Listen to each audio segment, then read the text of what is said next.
s'il t'est déjà arrivé de ressentir de la jalousie, de l'inconfort, bref, un mal-être lorsque la vie bénit quelqu'un aussi, quelqu'un d'autre que toi, et que tu ressens même le besoin de dénigrer, de rabaisser, de saboter la personne, viens, je veux t'expliquer quelque chose.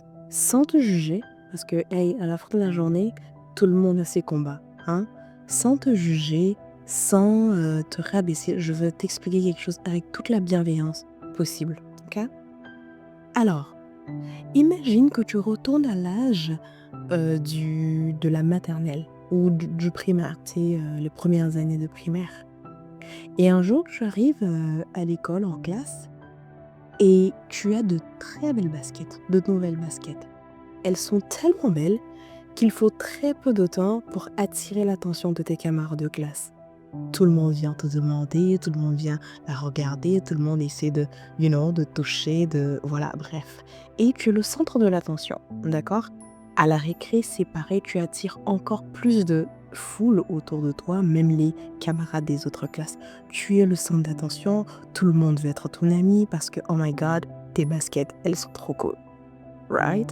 Et ça va s'étendre sur plusieurs genres. Et un jour, tu te rends compte que l'attention, elle a baissé.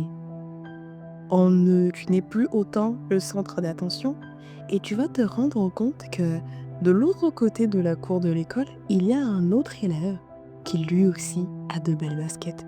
Non seulement il a de belles baskets, mais en plus il a un sac à dos beaucoup trop stylé. Ça te rappelle peut-être l'époque enfin pas du collège, du primaire et tout, où est-ce que voilà, quand tu as un sac avec des effigies de dessins animés ou de super-héros ou de princesses ou whatever, tu te souviens un peu de cette époque-là. Et tu te rends compte que l'autre élève, il a également de belles baskets, également un beau sac, et tout le monde, l'attention est focalisée sur cette autre personne-là. Et là, tout d'un coup, tu te sens moins important, tu te sens moins utile, tu te sens moins... bref, tu te sens moins important, tout simplement. Tu as l'impression de ne plus être aussi utile qu'avant parce que, souviens-toi, les jours qui ont précédé, tout le monde voulait être ton ami et tu te sentais bien, tu te sentais important, tu te sentais à ton sommet, n'est-ce pas? Et là, tout d'un coup, tu as de la concurrence. Il y a quelqu'un d'autre qui attire l'attention autant que toi. Et tu es tellement fâché que ce que tu fais, tu vas dire, bah ouais, ces baskets, elles sont même pas belles. En plus, ce ne sont pas des originales. Ensuite, et tu vois un peu ce que je veux dire. Et tu vois, cette situation-là, elle a l'air drôle comme ça, mais dans la vie d'adulte, ça se fait. Ça se fait quand, par exemple, à un moment donné, tu as une certaine notoriété ou tu as certaines choses et que tout d'un coup, quelqu'un d'autre également a les mêmes choses. Tu as ce sentiment-là que bah, tu n'es plus aussi important qu'avant parce qu'avant, tu te sentais unique. Tu te sentais important. Tu te sentais la personne de qui on avait besoin. Tu te sentais... Bref, ta position faisait te donner un certain bien-être qu'aujourd'hui, en grippe, tu vas devoir partager avec quelqu'un d'autre.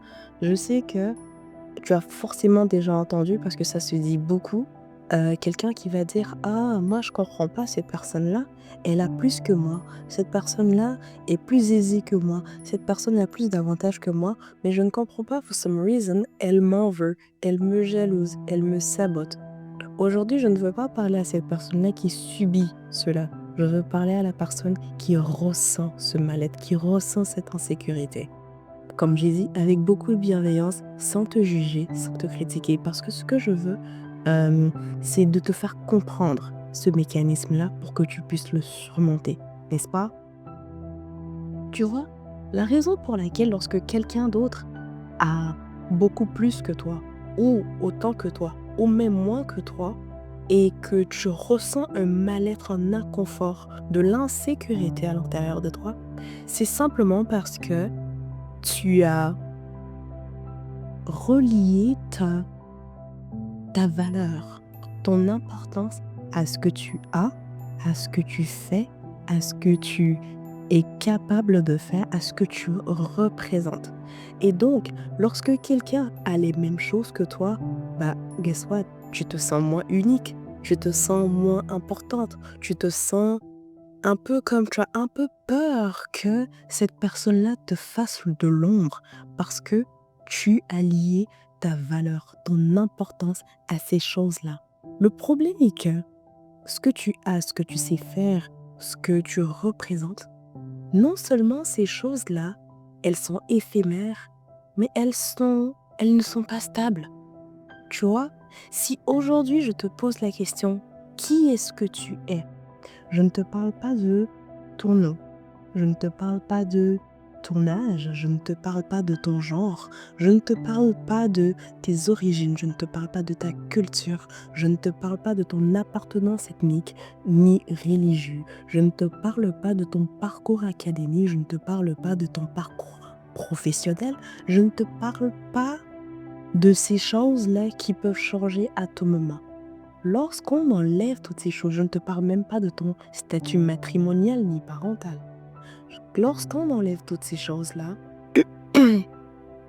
qu'est-ce qui reste à la fin? Lorsqu'on enlève tout ça, qu'est-ce qui reste à la fin? Et lorsque tu auras la réponse, et j'espère que tu l'auras parce que je veux que tu la trouves toi-même, cette réponse-là, lorsque tu la trouves, je veux que ce soit là que tu mettes tout ton focus. Parce que c'est ça ta vraie identité. Ton identité, c'est ton essence. C'est cette chose-là que personne dans le monde ne peut avoir. Parce que ton nom, quelqu'un d'autre peut l'avoir. Ta nationalité, quelqu'un d'autre peut l'avoir. Tes biens, ton statut social, ton statut matrimonial, whatever, quelqu'un d'autre peut l'avoir. En mieux, en plus, il y a toujours mieux que soi. Mais cette chose-là qui est unique à toi, cette chose-là qu'on ne peut pas reproduire, c'est ça ta vraie identité. Et c'est ça qui doit être ton focus. C'est ça qui doit te dire, ah, ma vraie valeur, c'est cette chose-là. Pas les autres choses que tout le monde peut avoir, mais cette chose qui n'est pas recopiable, cette chose que personne d'autre ne peut avoir, cette chose qui fait que je suis unique en mon genre et qu'il n'y a personne d'autre dans ce monde-là qui peut avoir la même chose.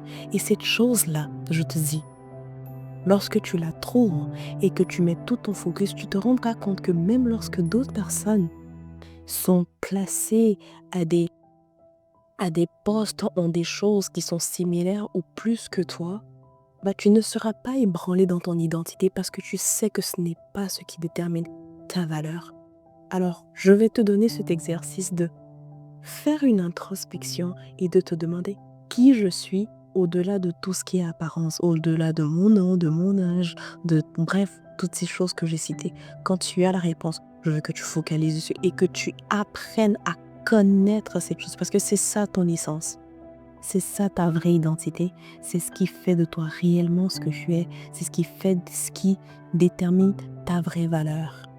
D'accord? Parce que tout ce qu'on a, tout ce qu'on est, tout ce que on possède, c'est pas ça qui fait la vraie valeur. D'accord? Allez, je te fais plein de bisous. Prends soin de toi.